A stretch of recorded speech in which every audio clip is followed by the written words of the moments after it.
Olá, bem-vindo a essa terceira aula do nosso curso de otimização. Nas aulas passadas nós trabalhamos com a instalação, dos aplicativos e dos softwares necessários aí para o curso. E nessa aula a gente vai começar a trabalhar com o Pyomo propriamente dito, onde a gente vai aprender a modelar e solucionar diferentes problemas de otimização. Na aula de hoje a gente vai tratar especificamente dos problemas lineares, onde a gente vai trabalhar num problema muito simples, para facilitar aí a compreensão do uso da biblioteca.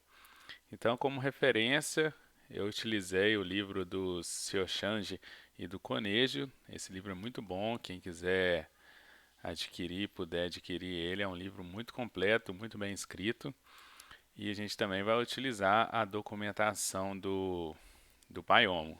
Então, disponível aí na internet, no próprio site, aí do Paiomo. Então aqui a gente tem, os componentes de modelagem que serão o que a gente vai mais utilizar nessa aula.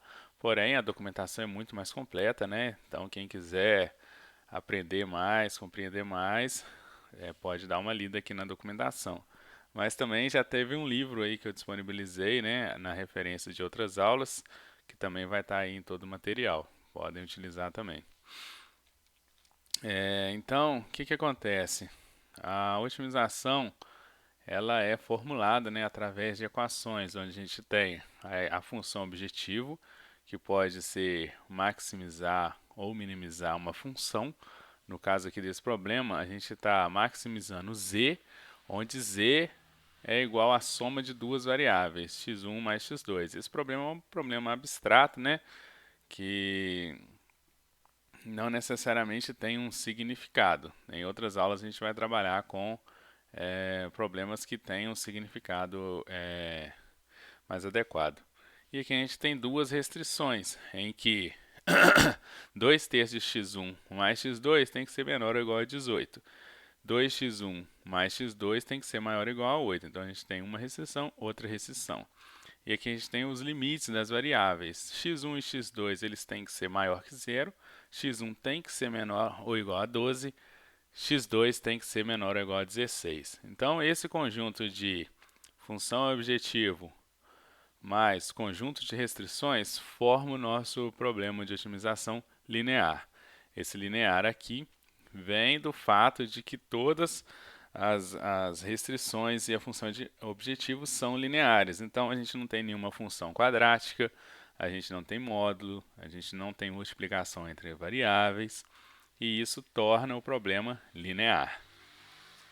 A interpretação geométrica desse problema está desenhada aqui. Então a gente consegue ver aqui, a gente tem aqui o eixo dos x1 e aqui x2. Então se a gente comparar aqui as equações com a formulação matemática, a gente vai ver aqui, que a minha função objetiva é x1 mais x2, forma essa reta vermelha aqui, e essa reta ela tem que maximizar. Então, quanto mais eu conseguir direcionar essas retas paralelas aqui para essa direção, mais eu vou maximizar a soma de x1 com x2. Essa inclinação aqui é dada justamente, pela função objetivo.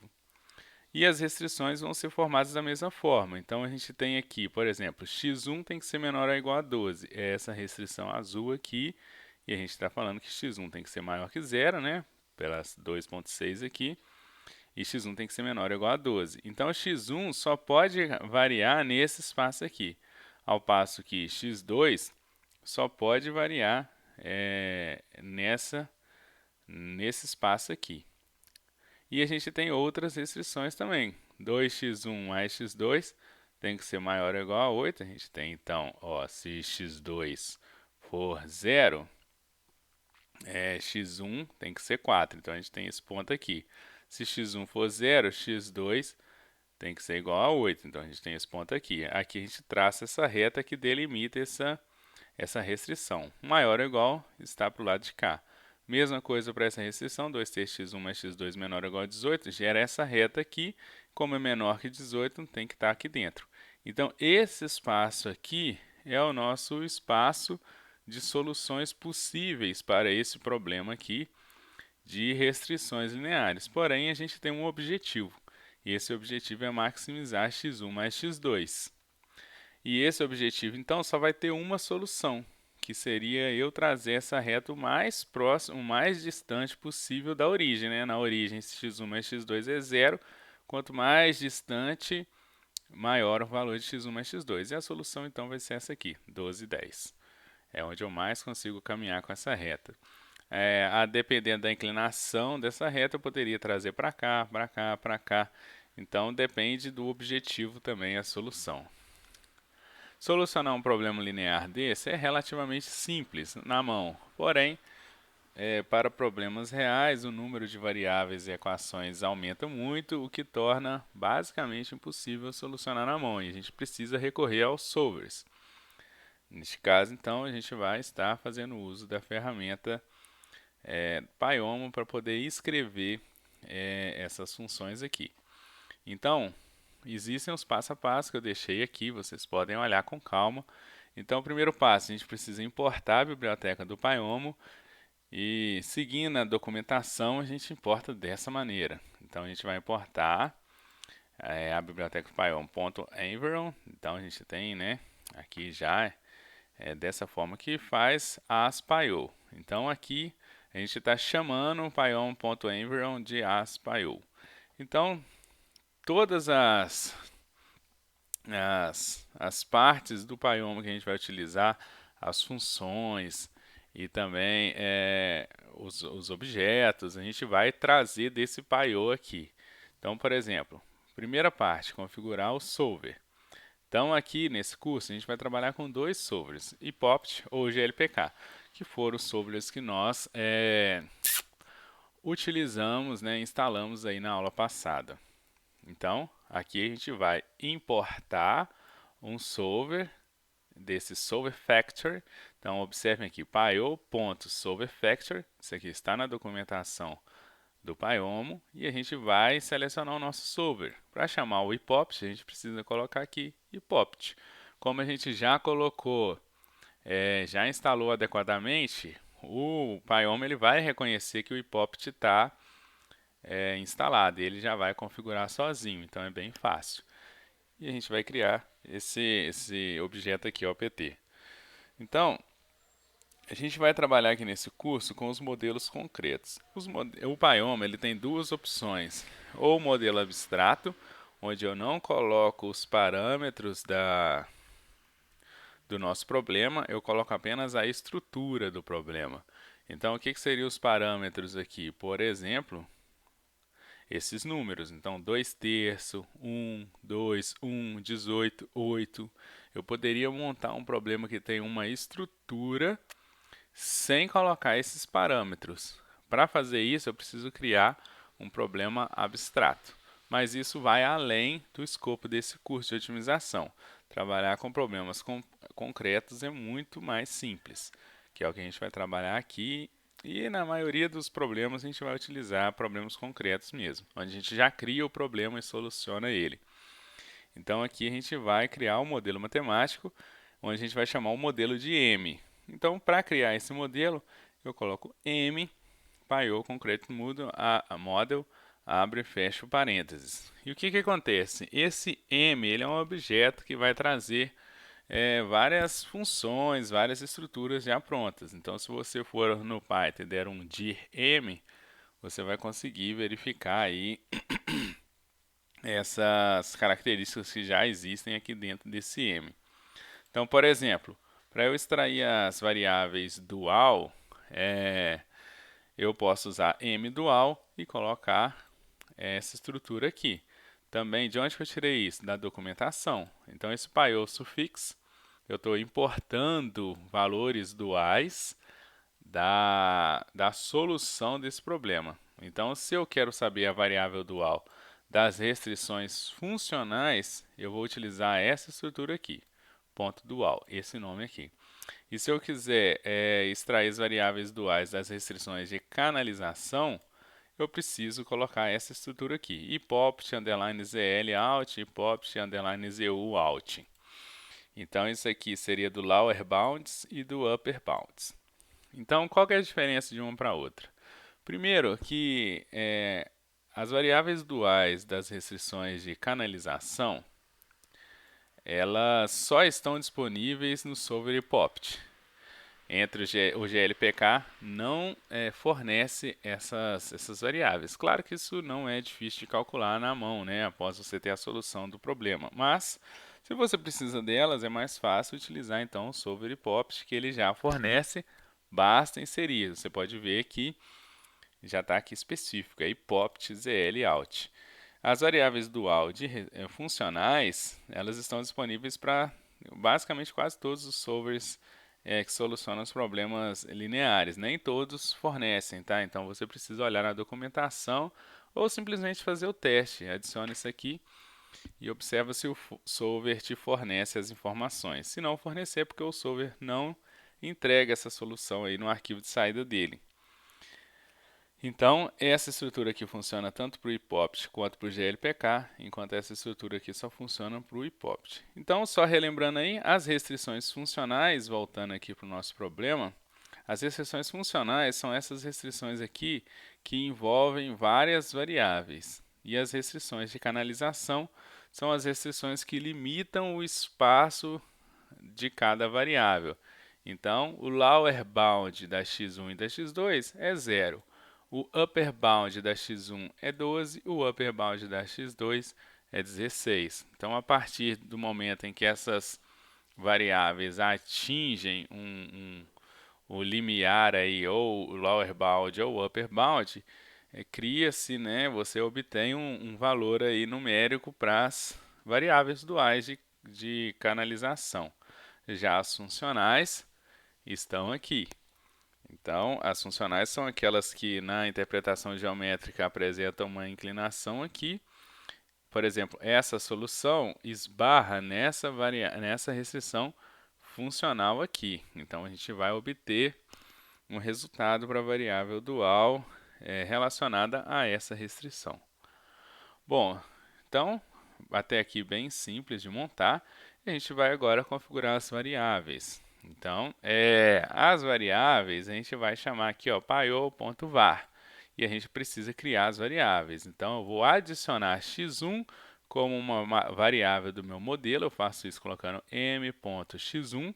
Então, eu adicionei essa variável ao meu modelo. E quem que é essa variável? É uma variável pio.var, tem que ser assim, V maiúsculo, bonitinho.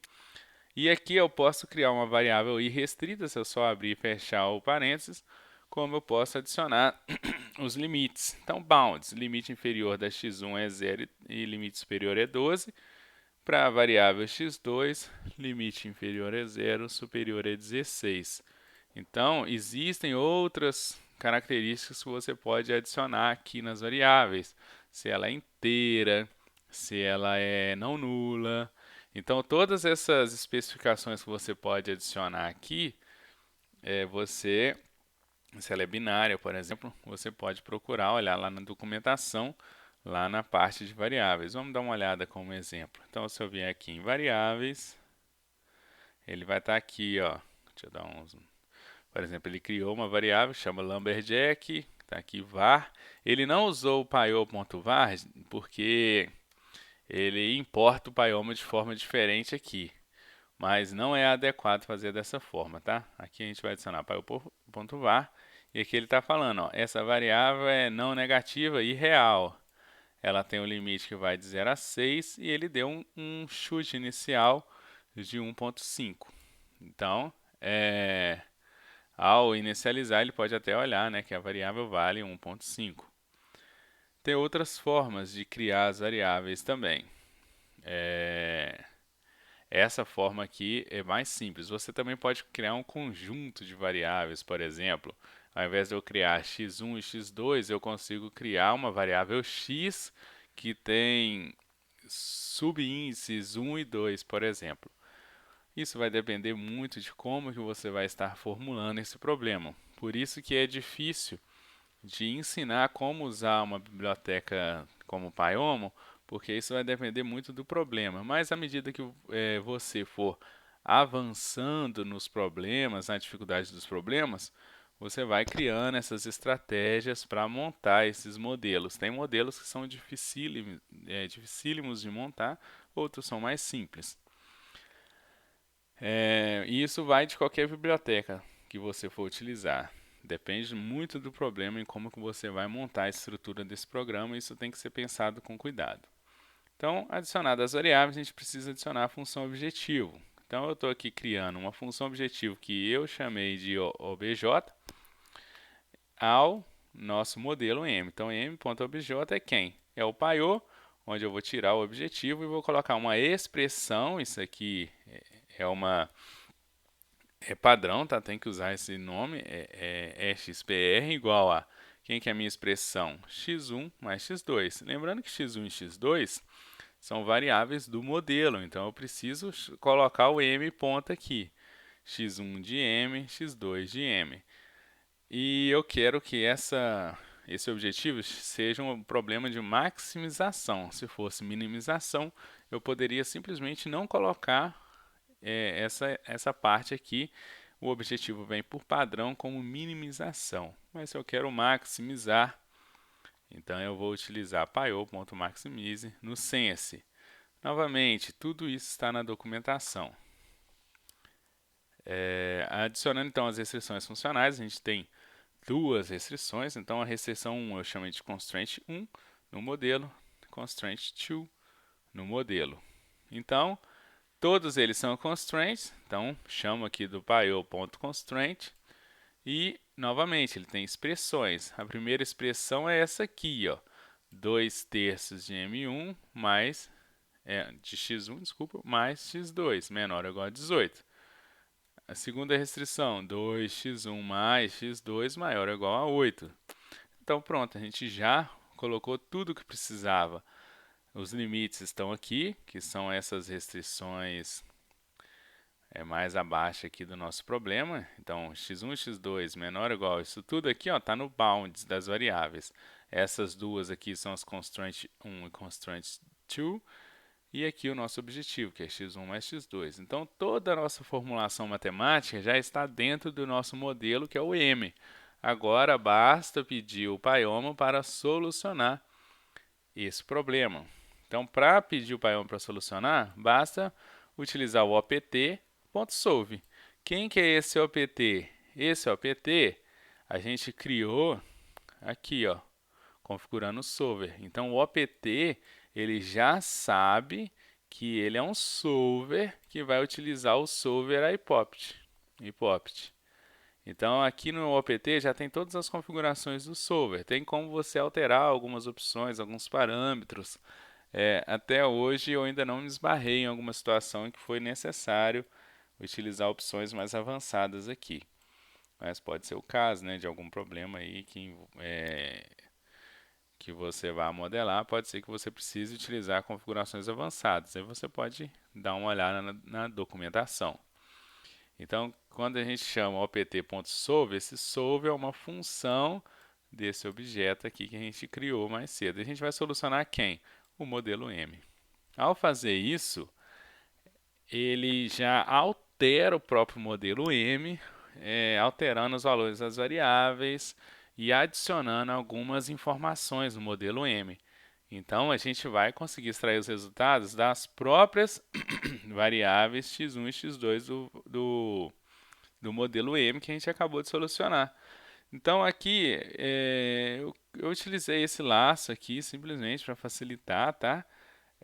A extração dos valores, mas, de novo, isso vai depender muito de como que você montou esse problema.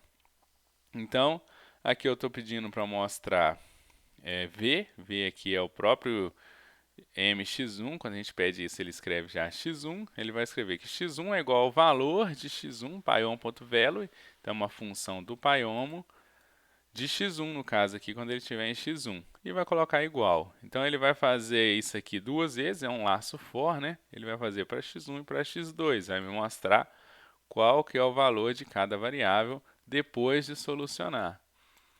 O objetivo, estou aqui pedindo o valor do MOBJ, que é aquele, né, a gente criou isso aqui como um objetivo, e mesma coisa para as restrições, restrição 1 e restrição 2. Aqui eu estou extraindo as variáveis dual, então M dual, e aqui as de canalização, então eu tenho o lower e eu tenho o upper. Se a gente for aqui então solucionar aqui. Então, eu vou dar um play aqui no nosso problema. Tá aqui executando.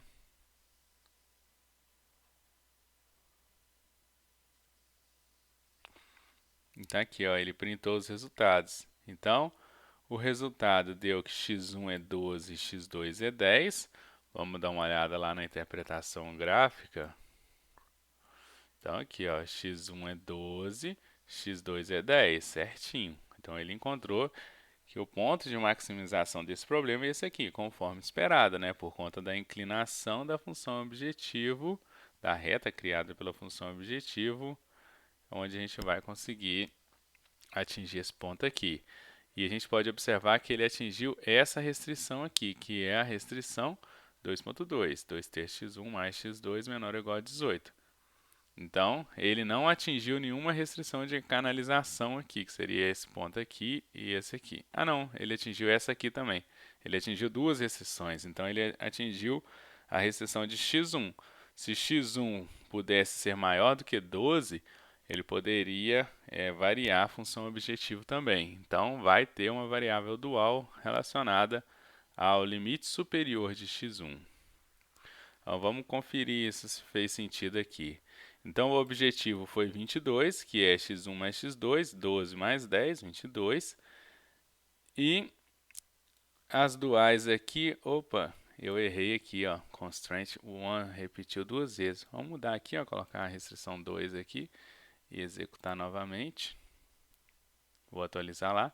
Beleza, na restrição 1 existiu uma variável dual, que significa que se eu aumentasse esse limite, né, no caso aqui 18, se ele pudesse ser maior do que 18, ele iria maximizar mais, ele iria aumentar o meu objetivo.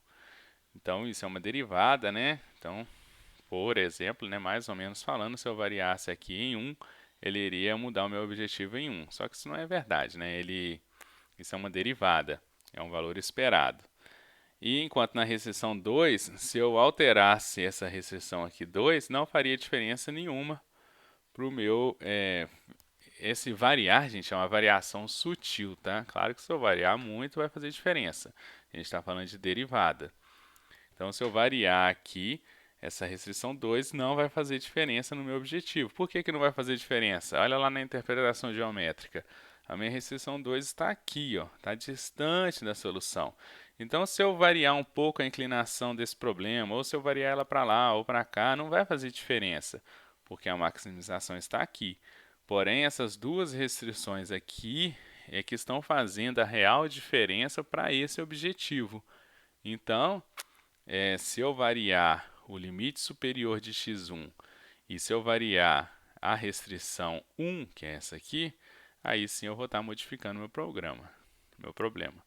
Então, aqui na restrição de canalização, então se a gente olhar aqui, ó, a restrição de canalização de x1 lower não faz diferença, up faz diferença. Então, se eu aumentar a restrição de x1 superior em uma unidade, eu iria aumentar o objetivo em 0,33. Lembrando que isso é só uma estimativa, não necessariamente é a realidade.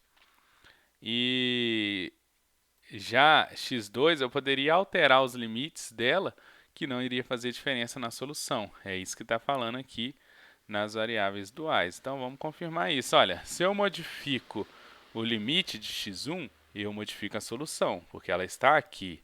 Se eu modifico o limite de x2, não vai fazer diferença, que seria essa restrição aqui. Não faria diferença, porque a solução está neste ponto aqui. x2 está com folga, x1 não, x1 está no limite.